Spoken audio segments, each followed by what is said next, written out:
जनसंख्या बढ़ रही है, एक विस्फोट की ओर हम लोग जा रहे हैं। 1 मिनट में भारत 30 बच्चों से अधिक पैदा कर रहा है। 70,000। इसको विस्फोट नहीं कहेंगे तो क्या कहेंगे?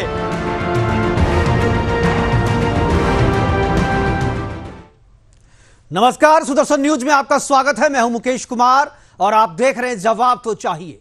जवाब तो चाहिए। आज हम चर्चा करेंगे जनसंख्या की एक तरफा बाढ़ से होने वाले नुकसान की, एक तरफा बाढ़ के पीछे छिपे खतरनाक मंसूबे की और इसे नियंत्रित करने की जरूरत पर।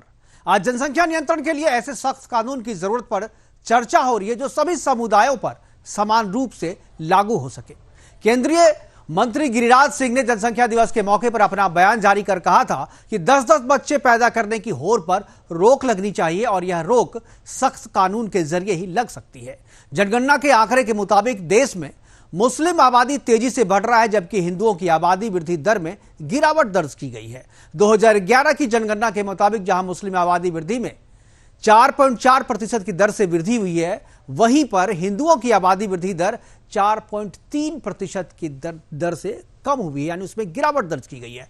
2021 की जनगणना अभी पूरी नहीं हुई है, लेकिन जो ट्रेंड सामने आ रहा है वो इससे भी भयावह स्थिति की तरफ इशारा कर रहा है। मुस्लिमों की आबादी केवल बच्चा पैदा करके ही नहीं बढ़ रही है, बल्कि लव जिहाद और धर्मांतरण के जरिए भी इनकी आबादी बढ़ रही है। और जिस अनुपात में लव जिहाद और कन्वर्जन के जरिए मुस्लिमों की आबादी बढ़ रही है, उसी अनुपात में हिंदुओं की आबादी घट भी रही है। जनसंख्या नियंत्रण के लिए सख्त कानून बनाने के लिए आज संसद में गोरखपुर के सांसद Ravi Kishan private member bill लाना चाहते थे, लेकिन विपक्ष के हंगामे के कारण यह नहीं लाया जा सका। अब यह अगले शुक्रवार को पेश किया जा सकता है। आज हम चर्चा करेंगे कि जनसंख्या नियंत्रण क्यों जरूरी है, क्या मुस्लिमों की बढ़ती आबादी संविधान के धर्मनिरपेक्ष वाले स्टेटस के लिए भी खतरा है, क्या केवल कानून बनाकर आबादी की बाढ़ को रोका जा सकता है। इन सभी मुद्दों पर चर्चा करेंगे। इन सभी बिंदुओं पर अपने मेहमानों से डिस्कस करेंगे और एक कंक्लूजन पर पहुंचने की कोशिश करेंगे। लेकिन पहले देखते हैं कुछ बयानों को, कुछ प्रतिक्रियाओं को जो जनसंख्या विस्फोट के ऊपर एक्सपर्ट और जो इस मामले पर काम कर रहे हैं उन लोगों की है। पहले सुनते हैं वो बयान, वो प्रतिक्रिया, उसके बाद अपने मेहमानों से आपका परिचय कराएंगे और चर्चा की शुरुआत करेंगे। विस्फोट ऑलरेडी हो चुका है। 1 जनवरी को चीन में 40,000 बच्चे पैदा हुए। कितने?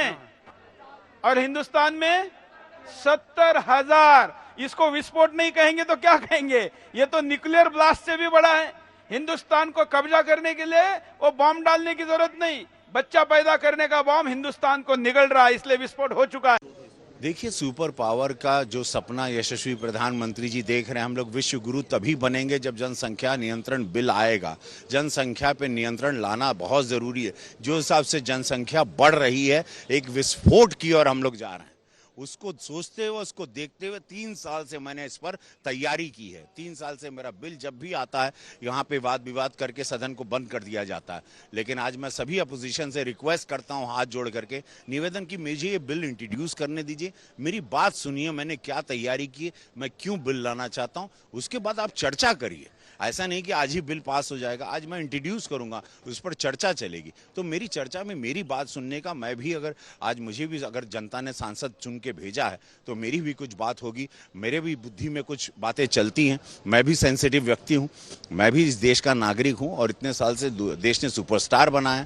मैं जानता हूँ कि जनता को क्या चाहिए, क्या मैं उनमें घूमता हूँ, मैं मास में मैं रहने वाला आदमी हूँ। तो मेरी भी तो बुद्धि, तो एटलीस्ट जानिए आप कि ये बिल क्यों ला रहे हैं। ये वो उनकी बुद्धि है, ये विकास का बिल है, ये सिर्फ विकास के रास्ते पर जाएगा बिल। और मेरी बात याद, जिस दिन ये पारित होता है, ये देश विश्व गुरु बनने की पूरी तरह एक उड़ान भर चुका होगा। यही सोच है मेरी। ये सिर्फ और सिर्फ मैं विकास की निगाहों से देख रहा हूँ इसको। जिस बिल को मैं जात धर्म के नाम से नहीं देख रहा। भारत के अंदर सुरसा की तरह जनसंख्या की गति बढ़ रही है। अगर मैं चाइना और भारत से तुलना करें तो 1978 में 1979 में एक कानून बना, 78-79 के कार्यकाल में हमारा जीडीपी भी चाइना से अधिक था और जनसंख्या की गति भी चाइना का हमसे अधिक था। लेकिन आज उल्टा हो गया। आज 1 मिनट में चाइना 10 बच्चे पैदा कर रहे हैं। एक मिनट में भारत 30 बच्चों से अधिक पैदा कर रहा है। अगर ये गति एक कड़े कानून से ही रुक सकता है, सभी धर्मों के लिए कानून समान हो, तभी ये रुक सकता है। अगर ये नहीं रुका तो भारत को विश्व के रफ्तार में, विकास के रफ्तार में, विश्व के स्थान पर पहुंचने में कठिनाई होगी, क्योंकि हमारा संसाधन सीमित है। सीमित संसाधन में ये सुरसा रूपी बढ़ती हुई आबादी हम प्रतिदिन ऑस्ट्रेलिया और इजराइल एक साथ पैदा कर रहे हैं। 2 करोड़ से ऊपर बच्चे पैदा हो रहे हैं। इसलिए मैं अपील करना चाहूंगा कि आज शपथ ले, चाहे सब राजनीतिक दलों से, किसी धर्म और राजनीति के चश्मे से ना देखें, इसे देश के चश्मे से देखें। एक कड़ा कानून के लिए सड़क से लेकर संसद तक आवाज उठे। जी हाँ, एक कड़े कानून के लिए सड़क से लेकर के संसद तक आवाज उठनी चाहिए, क्योंकि रोज हम एक ऑस्ट्रेलिया और एक इजराइल जो है अपने यहाँ पैदा करते जा रहे हैं, और सीमित संसाधनों के बीच में इतनी जनसंख्या का भरण पोषण करना और उनके लिए संसाधन जुटाना और साथ में तरक्की को मेंटेन करना, जीडीपी को मेंटेन करना एक बहुत बड़ी चुनौती है। इन सारी चुनौतियों से निपटने के लिए एक सख्त कानून की जरूरत है। आज हम चर्चा करेंगे। हमारे साथ 4 मेहमान जुड़ गए हैं। काजल हिंदुस्तानी है, सामाजिक कार्यकर्ता, अब्दुल गनी है मुस्लिम स्कॉलर के तौर पर, और अनुज आत्रे जुड़ने वाले थे लेकिन उनकी जगह पर हर्षद शर्मा हमारे साथ जुड़ रहे हैं, और दिनेश सिंह जी हैं बीजेपी के प्रवक्ता। सभी मेहमानों का स्वागत है। और चर्चा की शुरुआत जो है मैं अब्दुल गनी साहब आपसे करना चाहूंगा। सबसे पहले तो मैं आपकी प्रतिक्रिया चाहूंगा। आज हालांकि संसद में जो गोरखपुर के सांसद रवि किशन जी हैं, उन्होंने ड्राफ्ट एक तैयार किया था। पिछले 3 साल से मेहनत कर रहे थे इस ड्राफ्ट पे, जनसंख्या नियंत्रण कानून के लिए एक ड्राफ्ट तैयार किया था। आज इंट्रोड्यूस करने वाले थे, लेकिन विपक्ष के हंगामे के कारण जो है वो इंट्रोड्यूस नहीं हो सका। विपक्ष नहीं चाहता है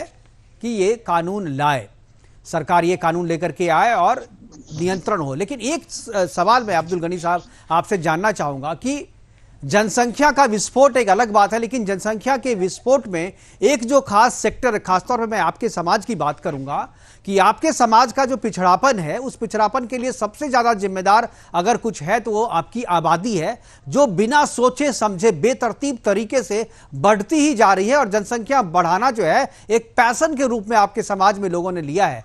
क्या आपको लगता है कि ये केवल आपके समाज के लिए नहीं बल्कि भारत के लिए भी एक बोझ बन रहा है, और एक ऐसा बोझ जिसका भार जो है बहुत ज्यादा दिनों तक बर्दाश्त नहीं किया जा सकता? आपको मेरी आवाज आ रही है? बिल्कुल आ रही है। सबसे बड़ी बात कि आपकी गलतफहमी दूर कर दे कि मुस्लिम समाज में है। मुस्लिम समाज में आबादी बढ़ रही है, हिंदू समाज में भी बढ़ रही है, सारे समाज में बढ़ रही है, और आबादी का बोझ जो है हिंदुस्तान पे पड़ रहा है, और हिंदुस्तान पे पड़ने की वजह से हिंदुस्तान मुश्किलात का शिकार है। तो इसे फौरन जो है इस पे रोक लगे। और दूसरी बात ये है कि मुसलमान जो है बहुत अच्छे हैं, खाते पीते हैं, और अल्लाह करम में पढ़े लिखे भी है, पढ़ाई भी बहुत अच्छी हो रही है, हिंदुओं से ज्यादा हो रही है। अब इसको आप इस तरह मत करें। हिंदू से काफी आगे बढ़ चुके हैं मुसलमान हर फील्ड में। नहीं, बिल्कुल आगे बढ़े, कंपटीशन बराबरी का हो, मैं ये चाहता हूं। वो भी भारत के लोग हैं, मैं ये नहीं करता हूं जो, लेकिन पढ़ लिख लिए आगे बढ़ गए, लेकिन बच्चा पैदा करना कहाँ छोड़ रहे हैं? क्योंकि मंसूबा तो कुछ और भी है ना। बच्चे ज्यादा पैदा हो रहे हैं, इसमें कोई शक नहीं है। ज्यादा बच्चे पैदा हो रहे हैं, उसमें जनसंख्या नियंत्रण कानून आएगा तो कम हो जाएंगे, 2 रख दे, है ना। अब हिंदुओं की तरह तो नहीं है कि लड़की अगर पेट में है तो उसे क्या बोलते हैं अल्ट्रासाउंड करके मार देंगे, है, ये तो आम बात है। आप देख लीजिए। नहीं तो इसके लिए तो कानून बन गया ना, इसके लिए कानून बन गया, वो खत्म भी हो गया। जो गलत है वो गलत है, हम गलत चीजों का साथ नहीं देते। जो गलत है वो गलत है, लेकिन आप लोग जनसंख्या केवल बढ़ा नहीं रहे हैं, एक खास मंसूबे के तहत सल्तनत काल लाना है, गजवाए हिंद करना है, देश पे अधिकार करना है, समाज का संसाधन सारा हमारे ही पॉकेट में आ जाए, सब चीज मेरा ही हो जाए, फिर से मुगल काल आ जाए, फिर से सल्तनत काल आ जाए, गजवाए हिंद हम चला लें यहाँ पे। इसलिए जनसंख्या बढ़ाना गलत है ना। 20% मुसलमान क्या गजवाए हिंद चलाएंगे? 20% तो 2011 में भाई साहब, 2021 की जो बात है, और जिस तरीके से जो आंकड़े आए 2011 के, जिस तरीके से वृद्धि दर है, और हिंदुओं की तो आबादी वृद्धि दर कम हो रही है, मुसलमानों की बढ़ रही है, ये चिंता का विषय है। और मुसलमानों की भी कम हो रही है। नहीं, आप गलत पढ़ाई करी है आपने गलत पढ़ाई की है। आपने गलत स्कूल में पढ़ लिया या गलत किताब पढ़ लिया आप एक बार स्टडी कीजिए सर। नहीं, मैं पढ़ के ही आ रहा हूँ, और आप भी जाकर के देख लीजिए 2011 का सेंसस जो है वो जाकर के आप गूगल पे मत पढ़िएगा, जो सेंसस जो है ना उसकी अलग वेबसाइट है, वहां पर जाकर के आप निकाल के देखिएगा तो मिल जाएगा। वेबसाइट पे तो लोग अपने अपने तरीके से करते हैं, आप सेंसस की वेबसाइट पे जाकर के देखिए 2011 का जो रिपोर्ट है 2011 की, उस रिपोर्ट में जिस तरीके से हिंदुओं की जनसंख्या गिरी है 4.1% के हिसाब से जो है गिरी है, और मुसलमानों की जनसंख्या है 4.4 के हिसाब से बढ़ी है, आबादी बढ़ी है और हिंदुओं की घटी है। यानी हिंदू को चाहिए ना कि हिंदू भाई को चाहिए कि वो भी जनसंख्या बढ़ाए, वो तो दहेज देने के भाई अभी आप कह रहे थे जनसंख्या नियंत्रण होना चाहिए, कानून आना चाहिए, अब कह रहे हैं कि हम भी बढ़ाएंगे, होना चाहिए। कानून नहीं है तो बिल्कुल कानून। कौन सी किताब में पढ़ लिया? आप मुसलमान भी पढ़ रहे हैं तो ये कौन सी पढ़ाई करके आ रहे हैं? कौन सी किताब में लिखा हुआ ये लिखा हुआ क्या? हम तो देखते हैं, समाज में अपने आंखों से देखते हैं, बहुत बढ़ रहे हैं मुसलमान, बहुत आगे बढ़ गए हर लिहाज से, दौलत के लिहाज से, जो दिखता है ना गनी साहब, जो दिखता है ना वो सही नहीं होता है। दिखने में धरती चिपटी लगती है लेकिन चिपटी है नहीं, गोल है, वो गोल है। तो यही बात है, जो दिखता है वो सच नहीं होता है दिनेश जी। वही सच होता है भाई, वही सच होता है जो दिखता है। अच्छा ठीक है, तो धरती चपटी है आप मानते रहिए, तो फिर आपके ज्ञान को सलाम है, आपके ज्ञान को सलाम है। धरती चपटी है आप मानते रहिए, क्योंकि दिखता तो वही है लेकिन दरअसल धरती गोल है। दिनेश जी क्या आपको लगता है? असल में निश्चित तौर पर अभी जब गणेश जी से आप पूछ रहे थे और जब बोल रहे थे, मैं धैर्य से उनको सुन रहा था जी। पहले तो बात कर रहे थे कि नहीं जनसंख्या नियंत्रण होना चाहिए, फिर वो कह रहे हैं कि नहीं अब चाहिए हिंदू भाई भी जनसंख्या को बढ़ाएं। अरे कौन सी बात कर रहे हैं? कौन सी किताब आप पढ़ते हैं समझ में नहीं आती, कौन सी रिपोर्ट आपके पास गणेश जी है? कैसे आप स्कॉलर हैं? कम से कम इसको हिंदू, मुस्लिम, भारतीय जनता पार्टी, कांग्रेस, सपा और बसपा के नजरिए से क्यों आप देखते हैं? ये एक राष्ट्रीय समस्या है, उस राष्ट्रीय समस्या को राष्ट्र के नजरिए से देखिए। और ये गणेश जी, मैंने आपके बीच में एक शब्द नहीं बोला। गणेश साहब देखिए, बारी बारी से बोलिए, बारी बारी से बोलिए, आपको पूरा मौका दिया जाएगा, आप पहले सुन लीजिए आप। और 3 लोग बैठे हुए, किसी ने आपके बीच में नहीं बोला। मैं कह रहा हूं कि इस पर चिंतन करना चाहिए और मनन करना चाहिए। और कभी कभी यही मुस्लिम स्कॉलर कहते हैं कि नहीं हमारे समाज की स्थिति दयनीय है, हमको उसको लाभ मिलना चाहिए, हमको आरक्षण में लाना चाहिए। या आप ही लोग चर्चा करते हैं और आप ही लोग कहते हैं कि नहीं हमारी ये रिपोर्ट, हम पीछे जा रहे हैं। जब आपकी रिपोर्ट है तो देखिए इस देश में संसाधन तो बढ़ नहीं सकता। या गनी साहब बता दीजिए, क्या जो जमीनें हैं जहां पर अनाज पैदा होता है वो जमीनें क्या बढ़ सकती हैं क्या? तो जब जमीन बढ़ नहीं सकती है तो उसका एक ही सोल्यूशन है कि अगर लगातार जनसंख्या विस्फोट होता रहेगा तो आप मुझे बताइए कि अनाज कहां से आएगा लोगों को खाने के लिए? जब अनाज नहीं आएगा तो लोग भूखमरी के कार पर नहीं जाएंगे क्या? बहुत दिया, दुगनी आबादी का अनाज दिया है। अनाज कितना बर्बाद होता है आपको पता नहीं है। आपके जरा अपना ज्ञान दुरुस्त कर लीजिए। और दूसरी बात आप कर रहे थे, आप हिंदुओं पर इल्जाम लगा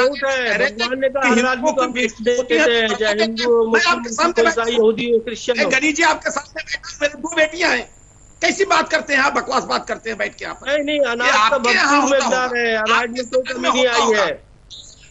वातावरण क्लाइमेट है, सब हम लोग बर्बाद कर रहे हैं। भगवान की जमीन बहुत है, बहुत उपज हो रही है। और अगर इस देश में गनी साहब जो कह रहे हैं वो उस शरिया कानून के हिसाब से उस थ्योरी पे बोल रहे हैं, जो भाई सब चीज अल्लाह का दिया हुआ है, तो फिर इस पे हम रोक नहीं लगाएंगे। और एक तरफ कह रहे कि नहीं कानून बनाइए सब मानेंगे, दूसरी तरफ कह रहे हैं कि भाई इस पे रोक नहीं लगाएंगे। रोक लगाने की बात नहीं कर रहा हूँ, अन्न की बात कर रहा हूँ।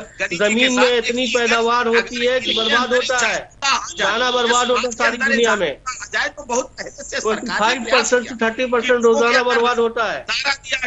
वही अच्छे, अगर ये समझ आ गई होती तो मुझको लगता है कानून लाने की आवश्यकता नहीं पड़ती। एक तरफ तो जिसकी चर्चा मुकेश जी आप कर रहे हैं कि एक समाज है जो इस चीज को समझ रहा है, उसने इस तरफ ध्यान दिया है कि हमारे बच्चे कम हों लेकिन पढ़े लिख जाएं, वो अच्छे रास्ते पर चलें। एक तो उस तरफ बढ़ रहा है, लेकिन एक इनका समाज है जो सिर्फ ये चाह रहा है कि किसी तरह से जनसंख्या विस्फोट हो और हमारी आबादी बढ़े। अगर इस सोच से आप काम करेंगे और कहेंगे नहीं ये तो अल्लाह ताला की इरादा है, तो फिर आप भगवान ही आपको बचा सकते हैं। आप फिर दूसरी चर्चा क्यों करते हैं? इसलिए निश्चित तौर पर हम सारे समाज के लोग इस पर मिलकर विचार करने पड़ेगा और कोई ना कोई एक रास्ता तलाशना पड़ेगा।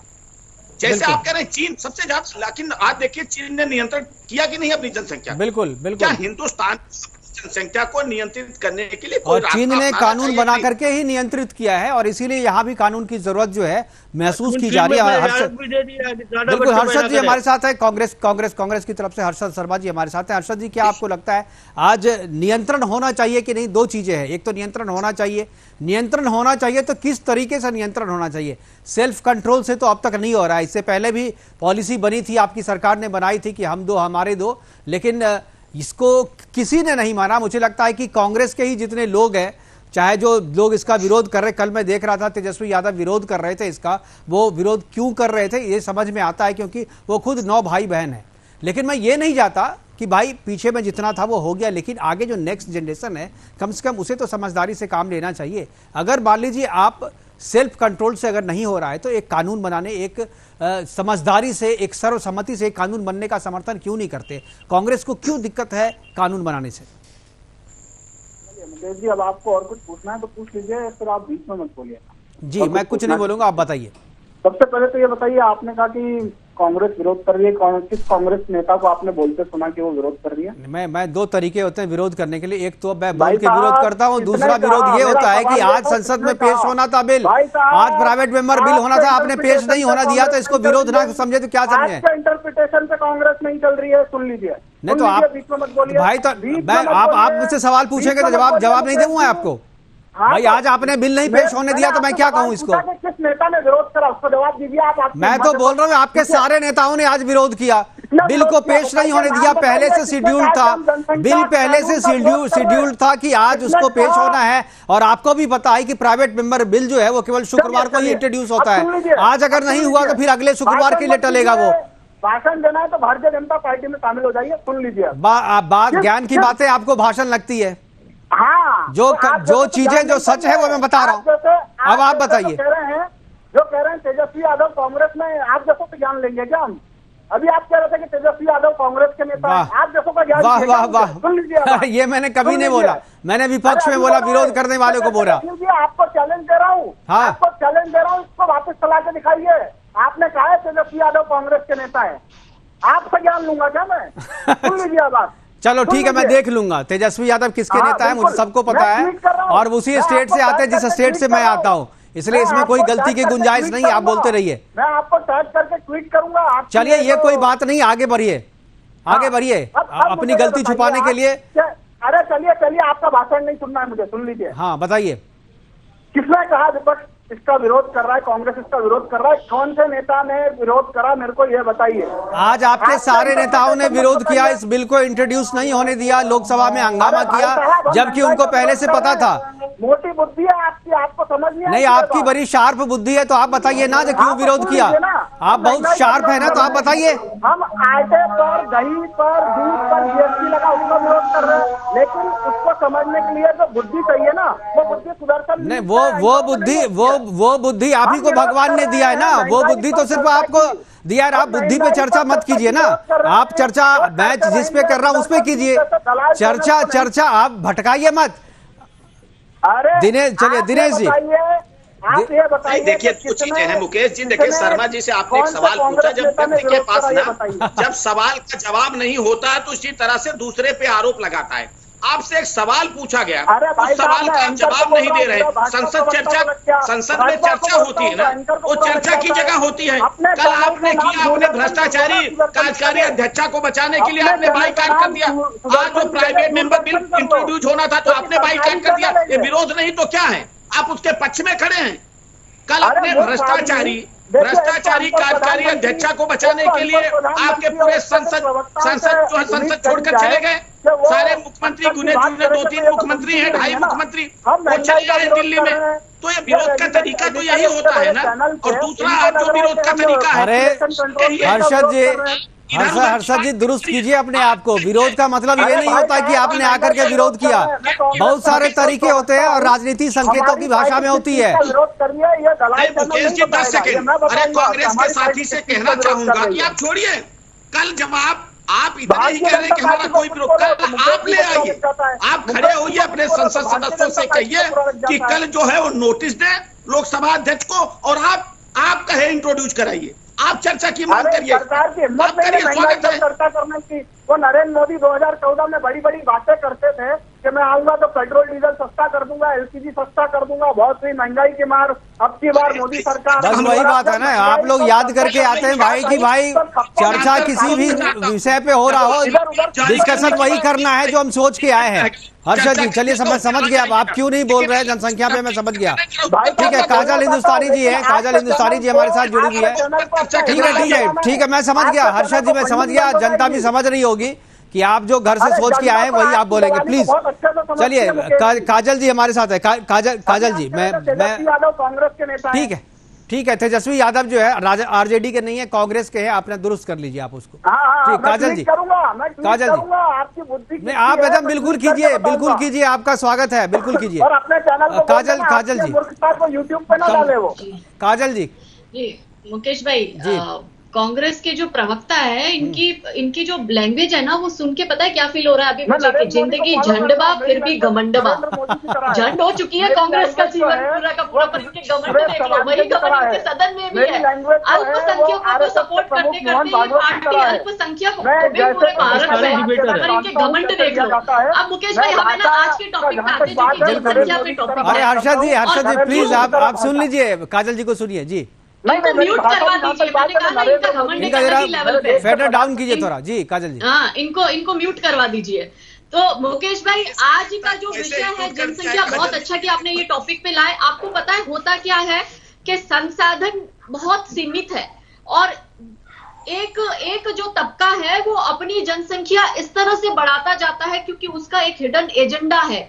भूल जाओ कि उनके बच्चों में संस्कार, एजुकेशन, अपब्रिंगिंग, ये सारी मैटर करती ही नहीं है, क्योंकि मदरसे में इनको भेजना है। उसके सामने जो हमारे जो मुस्लिम स्कॉलर भाई बैठे, वो बार बार हिंदुओं को टारगेट कर रहे थे, इसलिए मैं इनको जवाब देना चाहती हूँ कि भाई हिंदू बेचारा 1 या 2 बच्चे करता है, उसको तो कोई, जो माइनॉरिटी को बेनिफिट मिलते हैं, ऐसे तो कोई हम हिंदुओं को बेनिफिट भी नहीं मिलते। और बावजूद इसके हिंदू फिर भी सहनशील है, सहिष्णु है। 1 या 2 बच्चे बेचारा हिंदू पैदा करता है, ये सोच के कि एक अच्छी एजुकेशन दे, एक अच्छी अपब्रिंगिंग दे, बच्चा बड़ा होके देश के कुछ काम आए, राष्ट्र हित में कुछ काम करे। लेकिन इन लोगों में क्या होता है, इन लोगों में ये है कि 4 बीवियां रखते हैं और एक मियां भाई तो है ही, तो हम 5, हमारे 75, सबके हाथ में ईंट और पत्थर, जीते जी संभलती नहीं एक, और मरने के बाद भी इनको चाहिए 72। और उस 72 के चक्कर में ये मदरसा जाते हैं, पत्थरबाजी करते हैं। सारी बच्चे जो है वो अल्लाह ताला की देन, और फिर बच्चों को बड़ा मोदी सरकार करे। फिर ये कहते हैं कि बेरोजगारी बढ़ गई है, खाने को नहीं मिल रहा है, सुख सुविधाएं नहीं मिल रही है। 0% कंट्रीब्यूशन है इनका डायरेक्ट और इनडायरेक्ट टैक्स देने में। 6% लोग भारत में टैक्स देते हैं। उस 6% लोगों के ऊपर 140 करोड़ लोगों का बोझ आया हुआ है। लेकिन ये लोग फिर भी अपनी जनसंख्या इस तरह से बढ़ाए जा रहे हैं। कल्चर, एजुकेशन, ये कोई मतलब ही नहीं रखता, क्योंकि मदरसे में एजुकेशन ही इस तरह की दी जाती है। फिर ये लोग एक गजवाए हिंद का, इनका जो, जैसा मुकेश भाई आपने कहा, गजवाए हिंद का इनका अपना एक एजेंडा। अब आप बताओ कि बिल लाके आप कर भी क्या लोगे? ये लोग तो ये कह देंगे कि भाई हमें तो नहीं चाहिए सरकारी सुविधा, क्या कर लोगे? तो बिल तो ऐसा बनना। बिल्कुल काजल जी, तो नियम और कानून मानता है, जो दूसरा तबका है वो नियम और कानून मानता भी नहीं है। तो अगर प्रावधान ऐसे हो कि इनको वोटिंग राइट छीने जाए, इनको सरकारी सुख सुविधा ना मिले, तब ये जाके है ना सीधे चलेंगे। और ये ना, और ये सिर्फ एक इशू नहीं है, इशू इतने सारे हैं कि बच्चों से रिलेटेड एक सभ्य सोसाइटी हम बना नहीं पा रहे हैं। सभ्य सोसाइटी तब बनेगी जब माँ बाप इतने बच्चे पैदा करें कि उसको संभाल पाए, संस्कार दे पाए। 1 या 2 से ज्यादा बच्चे होते हैं, इनके तो 10-10, 15-15 बच्चे होते हैं। अब उसको मदरसे में वो मौलवी क्या ही सिखाता है, वो पत्थर मारना सिखाता है, जुम्मे की नमाज पढ़कर आकर ये पत्थरबाजी करते हैं। संस्कार देते नहीं, लड़कियों को छेड़ना, हिंदुओं की लड़कियों को उठा के ले जाना, लव जिहाद करना, इस तरह से पूरे इनके जो एजेंडा है वो चलते रहते हैं। एक बीवी से, अभी जैसे सैफ अली खान है, उससे एक हिंदू बीवी से शादी करी, नीतू सिंह से, उससे 2 बच्चे पैदा करे। फिर करीना कपूर खान से शादी करी, उससे 2 बच्चे पैदा करे। आमिर खान ने पहले एक बीवी से शादी करी, उससे 2 पैदा करे। फिर दूसरी से शादी करी, उससे 1 पैदा करा। अब वो तीसरी शादी करने जा रहा है। इस तरह से तो ये बच्चे बढ़ा रहे हैं। अब इनके आइकन जो है वो इस तरह से करता है, तो इनके जैसे लोग जो लिटरली पंचर छाप, मदरसा छाप है, वो तो फिर तो क्या ही करेंगे, आप ये सोचो। और अल्टीमेटली ये देश सबका है, सब आपको देश के लिए तो सोचना ही पड़ेगा। सिर्फ हिंदू मुस्लिम करते रहने का, देश गया चूल्हे में खड्डे में, देश का कोई विकास, फिर ये बात करते विकास की भी, अब ये फिर बात करते जीएसटी की भी। अब आप बढ़ाई इतनी रहे हो, आप आसपास के देशों की हालत देखो, आप बांग्लादेश की हालत देखो, आप श्रीलंका की हालत देखो, आप पाकिस्तान की हालत देखो। भारत बहुत अच्छे कंडीशन में है, और वो इसलिए है कि सही नीतियों के अंतर्गत हमारे देश में सारी चीजें बाइफरकेट करी हुई है। लेकिन एक तबका जो है वो मुफ्त की सुविधाएं लिए जा रहा है, और बोझ जो है। लेकिन काजल जी, मनसा केवल मुफ्त की सुविधाएं उठाना नहीं है। मनसा केवल ये नहीं कि मुफ्त की सुविधाएं मिलेंगी, मनसा कुछ और भी है। मनसा तो गजवाए हिंद का है। मनसा तो ये है कि हम कब्जा करें। नहीं, ये सब गलत बात है, फालतू बात करते हैं। कोई गजवाए हिंद का मनसा उनसा नहीं है। आप लोग तो इल्जाम लगा के थोप देते हैं। तो क्या है मनसा, क्या है तो क्या मनसा है बताइए। तो मनसा क्या है, क्यों भाई बेतहासा क्यों इस तरीके से कर रहे हैं? मैं अभी एक न्यूज चैनल की डिबेट में थी मुकेश भाई, उस न्यूज चैनल की डिबेट पर एक मुस्लिम स्कॉलर आया जो हाईली एजुकेटेड था, जिसके बच्चे भी हाईली एजुकेटेड, जेएनयू और जामिया मिलिया में उनके बच्चे टीचर्स हैं, प्रोफेसर्स हैं। उनको मैंने पूछा आपके कितने बच्चे, उनके 6 बच्चे थे। उस डिबेट में हम 4 जन थे, हम 4 जन के मिला के 6 बच्चे नहीं थे, इतने तो अकेले उनके 6 बच्चे। अब आप सोचो इनके एजुकेटेड लोग 6 बच्चे पैदा करते हैं, एक बीवी से 6 बच्चे, अभी 4 बीवी से कितने बच्चे पैदा करते हैं आप सोचो। अच्छा, अभी गनी साहब कुछ बोल रहे हैं, गजवाए हिंद के लिए बच्चा पैदा करने की जरूरत नहीं, ईमान चाहिए। किस तरीके का ईमान चाहिए और गजवाए हिंद क्यों चाहिए? अभी इतने मुसलमान है ना, यही काफी है। अच्छा, तो आप कर लो। अच्छा, धमकी दोगे? धमकी दोगे? क्या बोल रहे हो पता है आपको गनी साहब? कन्हैया लाल का सर तन से जुदा कर दिया, वैसे करोगे? पूरी जिम्मेदारी के साथ बोल रहा हूं। खुलेआम तालिबानी स्टाइल में कन्हैया का सर तन से जुदा कर दिया, अमल करें उमेश कोहली को मार दिया।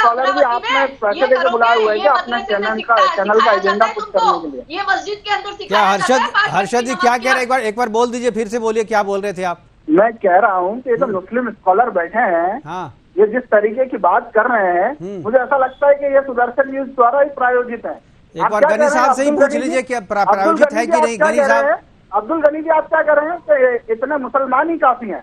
क्या करने के लिए मुसलमान काफी है भाई साहब? हिंदू वगैरह अपनी भाषा पर नियंत्रण रखिए, अपनी भाषा पर नियंत्रण रखिए। हिंदुस्तान को अग्रिम देश बनना है, हिंदुस्तान को सुपर पावर बनना है, यही चीज रुकावट डाल रही है। मैं आपके बीच में नहीं बोला था, सुन लीजिए। आप जनसंख्या नियंत्रण कानून बने, 2 से ज्यादा नहीं है। एमपी एमएलए लोग को भी पता है कि 2 से ज्यादा। एक बार सुन लीजिए गनी साहब, एक बार सुन लीजिए जी हर्षद जी। आज जैसे मुसलमानों के कारण पूरा समाज बदनाम है। आज जो भाषा का इस्तेमाल लाइव टीवी पर बिना जिम्मेदारी के बोलते हैं ना, अरे भाषा का क्या इस्तेमाल किए हैं? फिर आप बीच में बोलने लगे। मैं आपके बीच में नहीं बोला था। यही भाषा जिम्मेदारी की। अब्दुल गनी, एक बार आप सुन लो, पहले एक बार सुन लो जी। आप इनका माइक डाउन कर दीजिए ना जी। देखिए अब्दुल गनी जी, मैं पहले भी, आपने जब आपको मौका मिला तो आपने पहले भी एक आपत्तिजनक बात बोली थी कि हिंदू अल्ट्रासाउंड करके अपने बच्चियों को मार देता है। आप जिम्मेदारी से बात करिए। देखिए बीच में मत बोलिए। अब्दुल गनी बीच में नहीं, प्लीज। अब्दुल गनी जी बीच में मत बोलिए, आपको मुझे ऐसा लगता है मौका पूरा दिया जाएगा। आपने पहले तो वो अल्ट्रासाउंड वाली बेहूदी बात करी, उसके बाद अब आप लाइव टीवी पर बैठकर ये हमको धमकी दे रहे हैं कि जितने मुसलमान हैं उतने ही काफी हैं। देखिए जिम्मेदारी से बोला करिए। मुस्लिम स्कॉलर बन के आप यहाँ बैठे हैं, आपकी एक बयान जिम्मेदारी के साथ कह रहा हूं भाई, पूरी जिम्मेदारी के साथ कह रहा हूं। आपको, आप शांत हो जाइए, मेरी बात सुन लीजिए। आप जैसे गैर जिम्मेदाराना लोग के कारण पूरे देश में जो बवाल मचता है, कितने हिंदुओं को नुकसान होता है और कितने मुसलमानों को नुकसान होता है, बवाल नहीं बचेगा। अरे चुप रहिए यार। अरे आप शांत हो जाओ गनी साहब, मैं आवाज आपका म्यूट कर दूंगा। पहली बात सुनो सबकी। आप भाई साहब मुकेश जी, जब एक पैनलिस्ट बोल रहा हो तो आप वैसे भी सबको म्यूट कर दीजिए। मेरा आपको मैं तो समझता हूँ कि सब जिम्मेदार लोग हैं, एक दूसरे को बोलने देंगे। लेकिन अब अगर ये जिम्मेदार होते हैं तो ये लाइव टीवी पर बैठ के ये बोलते हैं। बिल्कुल सही कहे आपने। अब मेरी बात सुन लीजिए। अब मैं काजल हिंदुस्तानी जी की भी एक बात से बहुत सहमत हूँ कि सिर्फ हिंदू मुसलमान करते रहते हैं और बाकी जो देश की समस्या है पॉपुलेशन के कारण, बेरोजगारी की, खाने की, भुखमरी की, उस पर कोई चर्चा नहीं होती, शिक्षा और स्वास्थ्य की। मैं इस बात पर काजल हिंदुस्तानी जी से बिल्कुल सहमत हूँ। और आज 8 साल हो गए नरेंद्र मोदी जी की सरकार को केंद्र में आए हुए। देश के लगभग 80% राज्यों में भाजपा या उनके समर्थक पार्टियों का राज है। बिल्कुल, मैं भी इसकी अरे अब्दुल गनी साहब, आपने जो बोलना था आपने बोल लिया, आप सुनिए तो पहले। 8 साल का एक बहुत लंबा समय होता है। सरकार चाहती तो काजल हिंदुस्तानी जी कह रही थी कि मदरसे में भेजना है, 8 साल में आपने मदरसे क्यों नहीं बैन करे? आपको मदरसे से इतनी दिक्कत है क्या? टीवी न्यूज चैनल पर बैठकर, ट्विटर पे बैठकर, फेसबुक पर बैठकर आप अनर्गल बयानबाजी करते रहेंगे? पार्लियामेंट में खड़े होकर आपके गृह मंत्री और अन्य मंत्री बयानबाजी करते रहेंगे, इससे क्या पॉपुलेशन कंट्रोल हो जाएगी? 8 साल हो गए, आप लोगों ने क्या 8 साल में ऐसे कदम उठाए कि जिससे पॉपुलेशन नियंत्रण हो? कोई जागरूकता फैलाई, कोई बिल लाए, कोई लोगों के बीच गए आप, कोई आपने सूची तैयार करी कि कौन लोग हैं जो ज्यादा बच्चे पैदा कर रहे हैं? बस आपको अपना एक एजेंडा पुश करना है। टीवी पे एक बहस रख दी गई है, काजल हिंदुस्तानी जी आ गई है, दिनेश सिंह जी आ गए हैं, रेसिडेंट एडिटर चलिए हर्षद जी, आपने बोल लिया, बिल्कुल साफ सवाल कर लिया आपने। दिनेश जी जवाब देंगे। दिनेश जी। जी असल में क्या है मुकेश जी, अभी शर्मा जी बोल रहे थे, मैं सुन रहा था, चुप था, तो निवेदन है कि ये भी नहीं बोलेंगे और सुनते हैं, अच्छी बात है। देखिए दुक्कत क्या है, अभी गनी जी ने जो कहा कि नहीं इतने ही हम काफी हैं, वो किस लिए बोल पाए? वो सिर्फ कांग्रेस पार्टी की वजह से बोल पाए। इस देश का दुर्भाग्य नहीं है कि देश के प्रधानमंत्री, तत्कालीन प्रधानमंत्री जब कांग्रेस का शासक था, मनमोहन सिंह लाल किले की प्राचीर पर खड़े होकर अगर ये कहें कि देश के संसाधनों पर पहला अधिकार मुसलमानों का है, तो गनी जी के मुंह से किस तरह की बात आप सुनने के? अभी जगदीश ठाकुर ने भी कहा है, अभी गुजरात में जगदीश ठाकुर ने भी कहा है कांग्रेस नेता, प्रधानमंत्री देश के कोष पर पहला अधिकार मुसलमानों का है। सबों का बराबर का हक है संसाधनों में देश के। कितने इमाम हैं, जब इस तरह की सरकारें इस देश में आएंगे, कहेंगे कि जितने इमाम हैं उनको हम वेतन देंगे, इस तरह की जब पार्शियलिटी की बात करेंगे तो इन लोगों का मनोबल बढ़ेगा नहीं। और आज आप बैठकर मोदी जी की सरकार की चर्चा कर रहे हैं, ठीक है, मैं आऊंगा आपके पास, सब कुछ हो जाता। और आप 40 साल तक रहे पंचायत से लेकर पार्लियामेंट, तब तक आपने क्या किया? आपने कौन सा काम किया? और आज जब कोई एक सदस्य सोच रहा है उस दिशा में, कोई member of parliament private bill ही लाने की बात कर रहे, तो आप सदन को ही वॉकआउट कर देंगे। आप क्यों नहीं किए? आप भी सत्ता में थे, सबसे ज्यादा समय तक आप सत्ता में थे। आप अपने राज्यों में कीजिए, छोड़िए आप देश की बात, आप अपने राज्यों से प्रस्ताव भिजवा दीजिए। तुम कौन होते हैं बताने वाले? हम कौन सी बात करेंगे? हर्षद जी फिर आप और तुम पे मत आइए, आप प्लीज भाषण मर्यादा का ध्यान रखिए। कम जब चर्चा करिए तो पार्टी की बात नहीं है शर्मा जी, ये भारतीय जनता पार्टी और कांग्रेस की बात नहीं है। ये बात जो है, ये बात जो है भारत की है। दरअसल देखिए, पॉपुलेशन मुस्लिम की आबादी अगर बढ़ती है तो कांग्रेस का वोट बैंक बढ़ता है, मुसलमानों को ये लगता है कि गजवाए हिंद के सिपाही बढ़ रहे हैं, तो दोनों को तो फायदा ही दिख रहा है ना। तो मुझे नहीं लगता है कि ये कभी चाहेंगे दिल से कि कानून बने इस पे।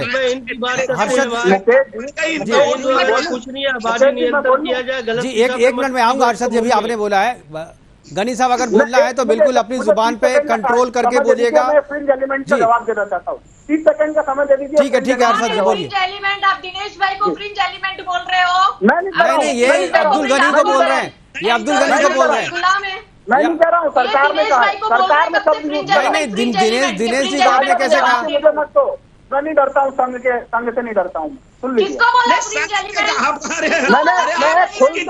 अभी क्या कर रहे थे? आपको डर नहीं था क्या? आपको क्या करना है? आपको मैंने आप दोनों को फ्रिंज एलिमेंट बोला, क्या करना है? मैंने क्या कहा? आपकी सरकार ने आपको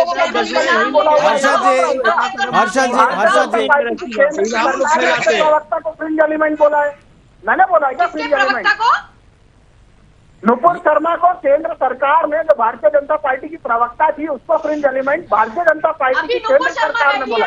और मैं दिनेश सिंह जी को बोल रहा हूँ, और मैं आपको भी फ्रिंज एलिमेंट बोल रहा हूँ। भाई आप दोनों सबको एक दूसरे को फ्रिंज एलिमेंट बोलते रहिए, डिबेट मत खराब कीजिए। आप लोग जिस सब्जेक्ट पे हम लोग हर्षद जी मुद्दे पे बात कीजिए।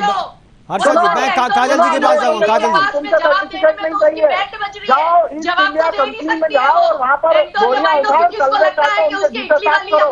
जागीर है ये देश, क्यों जाइए अंग्रेजों के तलवे काटिए, अंग्रेजों के तलवे काटिए, उनसे पेंशन लीजिए, दाल रोटी कमाइए, नरेंद्र मोदी के चक्कर में रहेंगे तो जीएसटी भरते रह जाएंगे। प्रवक्ता खुलेआम कहते हैं कि गांधियों को चलिए फ्रिंज एलिमेंट चुप हो जाइए, मतलब क्या? फ्रिंज एलिमेंट को चुप करिए, फ्रिंज एलिमेंट को चुप कर दीजिए, फ्रिंज एलिमेंट को चुप कर दीजिए।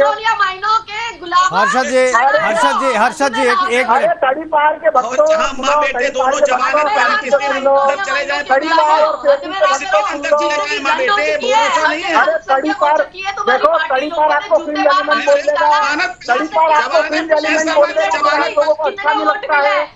विश्व स्तर पर आप लोगों को तड़ीपार फिल्म एलिमेंट बोलता है। इतना बुरी बात है कि आप भारतीय जनता पार्टी के लिए दिन रात खून दे रहे हैं और आपको फिल्म एलिमेंट बोल रही है भारतीय जनता पार्टी। मैं कड़ी निंदा करता हूँ। गुलामों जाके उसके आंसू पहुंचो। अरे जाइए, अंग्रेजों की गुलामी करिए, दाल रोटी कमाइए, नरेंद्र मोदी के पक्ष में रहेंगे, जीएसटी बनते रह जाइए। जाइए, आपको नाम आगे रिव्यू लग जाएगा, अगर सर्वे काटेंगे तो पेंशन मिलेगा तो आप लोगों के आपके नाम आगे रिव्यू लग जाएगा और आपके ऊपर शिक्षर बनेंगे। सरकार में न्यू इंडिया है, जो गुलाम थे उनके ऊपर शिक्षर बन रही है और जो वीर थे जो देश के लिए शहीद हुए उनको एक आदमी आतंकवादी बोल रहा है और नरेंद्र मोदी क्वीन एलिजाबेथ है, वो क्वीन एलिजाबेथ है एंटोनिया माइनो। क्यों ईडी के पास जाने से उसकी बैंड बजती है? इसलिए ना पर्सनल कमेंट करना नहीं, वरना मेरे पास में कच्चे चिट्टे हैं, इतने पर्सनल कमेंट करूंगी ना कि यहाँ बैठने के लायक नहीं रहोगे। इतने आते हैं मेरे को पर्सनल कमेंट करने। चुप हो जाओ। जनसंख्या पे बात करो, जनसंख्या पे। अभी मैं हर्षद जी जनसंख्या पे बात हो रही है। आपने कहा कि भाई कांग्रेस का कोई भी नेता सामने आकर के कोई बयान नहीं दिया है कि नहीं लाएंगे, ठीक है मानता हूँ, लेकिन आज जो जिस तरीके से विरोध हुआ मैं उसी से जोड़ के देखता हूँ। लेकिन आपको लगता है अगर कांग्रेस समर्थन कर रही है तो आप कहिए कि अब भाई कानून लाने में साथ दीजिए, आज नहीं अगले शुक्रवार की गारंटी लीजिए, अगले शुक्रवार की गारंटी लीजिए ना। अब ये बोलने लगे, हम गारंटी एक भाई चुप हुआ, ये चोर मतेरे भाई अब्दुल गनी चुप होते हैं तो काजल बोलने लगती है, काजल चुप होती है तो अब्दुल गनी बोलने लगता है। अच्छा, तो अब अब्दुल गनी आपके भाई नहीं है क्या? आप सोच समझ के बोल रहे हैं? नहीं भाई सोच समझ करके बोलिए हर्षद जी, भावावेश में आके कुछ मत बोलिए। अरे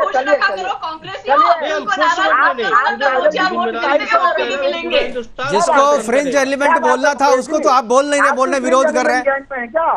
चलिए सुन लीजिए फ्रिंज एलिमेंट की बात का जवाब देना चाहता हूँ। मैं फ्रिंज एलिमेंट की बात का जवाब देना चाहता हूँ। उन्होंने कहा फिर ये बोलने लगी अब्दुल गनी की बहन। सुन लीजिए पर्सनल कमेंट करोगे तो मैं बोलने नहीं दूंगी। तो मैं कोई आरएसएफ से डरता नहीं हूँ, मैं संघियों से नहीं डरता हूँ। मातृभूमि की मिट्टी में पका खाना खाया है। और आप लोग एक दूसरे को बोलने नहीं दीजिएगा, लेकिन समय इंतजार नहीं करेगा कि सब चुप होंगे और फिर हम बारी बारी से बोलेंगे। हमारे पास समय की कमी है हर्षद जी, हमारे पास समय की कमी है। मैं आखिरी कमेंट चाहूंगा, 30 सेकंड, चारों मेहमानों को 2 मिनट का समय है। मैं आप ही से हर्षद जी शुरू करूंगा जी, 30 सेकंड।